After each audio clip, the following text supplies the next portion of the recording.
میں یہ نہیں جانتی کہ حجاب کرنا سنت ہے یا مستحب۔ میں بس اتنا جانتی ہوں کہ یہ میرے اللہ کو پسند ہے، اس لیے مجھے بھی پسند ہے۔ اچھی لڑکیاں نہ اپنے حسن کی نمائش کرتی ہیں اور نہ ہی اپنے حسن سے متوجہ کرتی ہیں، بلکہ اپنے حجاب کی حفاظت کرتی ہیں اور حیادار ہوتی ہیں۔ لوگ دنیا کو حقیقت سمجھ بیٹھے ہیں، حالانکہ بنانے والا خود کہتا ہے کہ یہ دنیا سوائے دھوکے کے کچھ بھی نہیں ہے۔ تربیت، اپنی بیٹیوں کو ایک بات سکھانا کہ مرد کا ہر ظلم چپ چاپ سہ جانا وفا نہیں ہوتا۔ اخلاق، جو لوگ کہتے ہیں کہ سچا انسان زبان کا کڑوا ہوتا ہے، ان کو بتاؤ کہ محمد مصطفیٰ سے زیادہ سچا اور میٹھے اخلاق والا کوئی نہ تھا۔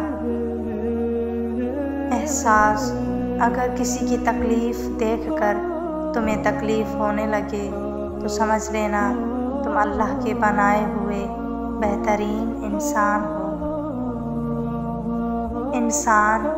انسان ایک ایسا غافل منصوبہ ساز ہے کہ وہ اپنی ساری پلاننگ میں کبھی بھی اپنی موت کو شامل نہیں کرتا۔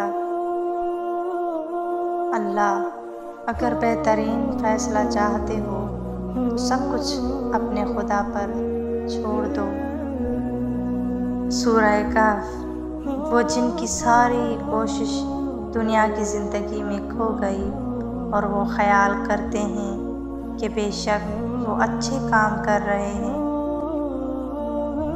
مولانا رومی کہتے ہیں کہ برداشت کے کانوں سے سنو، رحم کی آنکھوں سے دیکھو اور محبت کی زبان سے بات کرو۔ بانو قدسیہ کہتی ہیں، اگر آپ نے اپنی چاہ میں کوئی کسر نہیں چھوڑی مگر آپ کا ساتھی پھر بھی آپ سے ناخوش ہے تو اسے آزاد کر دیں اور اسے ڈھونڈنے دیں آپ سے بھی بہتر۔ یقین کریں، محبت ٹھکرانے والے کی طرف محبت کبھی پلٹ کر نہیں آتی۔ ہر کامیاب شخص کے پیچھے نفرت کرنے والوں کی ایک لمبی قطار ہوتی ہے کہ صبر کی ایک بات بہت اچھی ہے، جب آ جائے تو کسی کی طلب نہیں رہتی۔ بے شک اخلاق کی خوبصورتی دلوں کو فتح کر لیتی ہے۔ انسان کتنا ہی امیر کیوں نہ بن جائے، تکلیف بیچ نہیں سکتا اور سکون خرید نہیں کر سکتا۔ کہ صبر اور قدر کرنا ہر کسی کے بس میں نہیں ہوتا، یہ وہی لوگ کرتے ہیں جو انمول ہوتے ہیں، جن میں اللہ کی طرف سے حوصلہ رکھا ہوا ہو۔ کہ اخلاق بھی رزق کی طرح ہے، اس میں بھی کچھ لوگ امیر، کچھ غریب اور کچھ انتہائی مفلس ہوتے ہیں۔